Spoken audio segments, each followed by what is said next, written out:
Manpower Minister See Leng faced criticism for defending that foreigners are essential to Singapore's survival. The government has implemented significant safeguards to protect local jobs.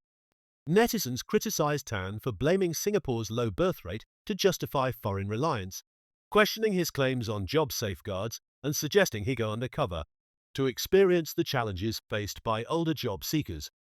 During a radio interview aired on 13th January, Dr. Tan, who is also the second Minister for Trade and Industry, stated that Singapore's small size limits its critical mass and resources, making foreign investments crucial for creating jobs and opportunities for Singaporeans. Multinational companies rely on a supporting ecosystem of small and medium-sized enterprises that create additional job opportunities, he said. Dr. Tan emphasized that without MNC investments and a foreign workforce, the tax burden would increasingly fall on a shrinking number of local-born citizens due to Singapore's aging population and low fertility rate. We all know we are a rapidly aging population, and our total fertility rate is not something that we can boast about. If you think about it, without all these MNCs coming in to invest, without the foreign workforce, the tax burden will be borne increasingly by a smaller and smaller number of local-born citizens, he added. He pointed out Singapore had 6 adult residents supporting 1 elderly resident a decade ago, but this ratio has dropped to 3.5 today. Including foreign workers, the ratio improves to about 5 adults per elderly resident, which reduces the tax burden on Singaporeans and ensures economic stability. Dr. Tan reassured Singaporeans that the government has implemented safeguards and frameworks to ensure that jobs for locals are protected and not displaced by foreigners. He shared that between 2013 and 2023, the number of professional, managerial, executive and technician jobs for residents grew by 380,000, while the number of employment pass and S-pass holders, who hold higher paying jobs, increased by about 38,000.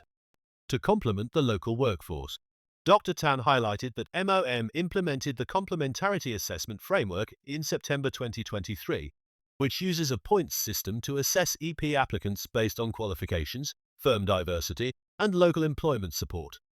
Additional measures include the Fair Consideration Framework, requiring companies to advertise locally before hiring foreign workers, and the recently passed workplace fairness legislation set to take effect in 2026 or 2027.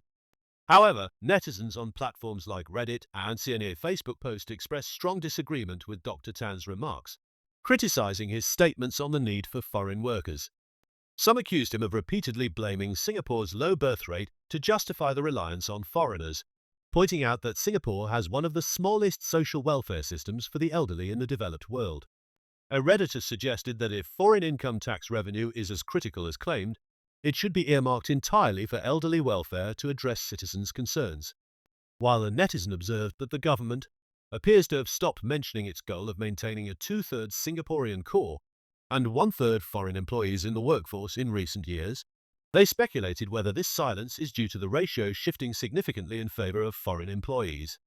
Some Singaporeans jokingly referring to themselves as the diversity hire in their companies, while one Redditor highlighted a different perspective, pointing out how the presence of highly skilled foreign professionals who eventually gain citizenship can impact Singapore's median salary data. The comment noted that in his workplace, 2 directors in their late 40s, earning between $15,000 to $20,000 monthly, have no children but contribute to a shift in median salary statistics, which could be presented positively to local citizens.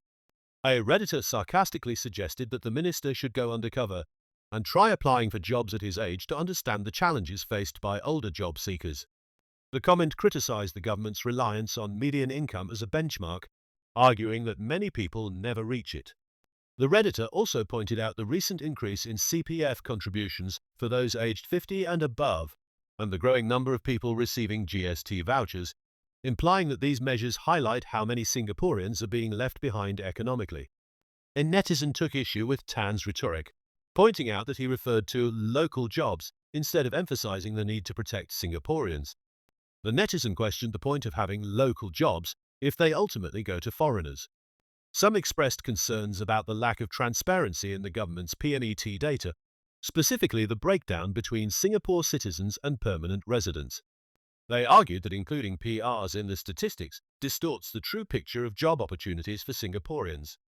Additionally, some pointed out that many PRs enter as PMETs and later become Singapore citizens, further complicating the issue. While Dr. Tan argued that without MNC investments and a foreign workforce, the tax burden would increasingly fall on a shrinking number of local-born citizens due to Singapore's aging population and low fertility rate, some netizens offered a different perspective. They suggested that higher taxes could be beneficial if it provided social benefits, as seen in countries like Sweden, where citizens enjoy extensive support that encourages work-life balance and a higher birth rate. Others added that a higher tax burden could be justified if the benefits for citizens were significantly improved, stressing the importance of balancing tax revenue and creating an environment where Singaporeans can live, work, reproduce, and retire comfortably.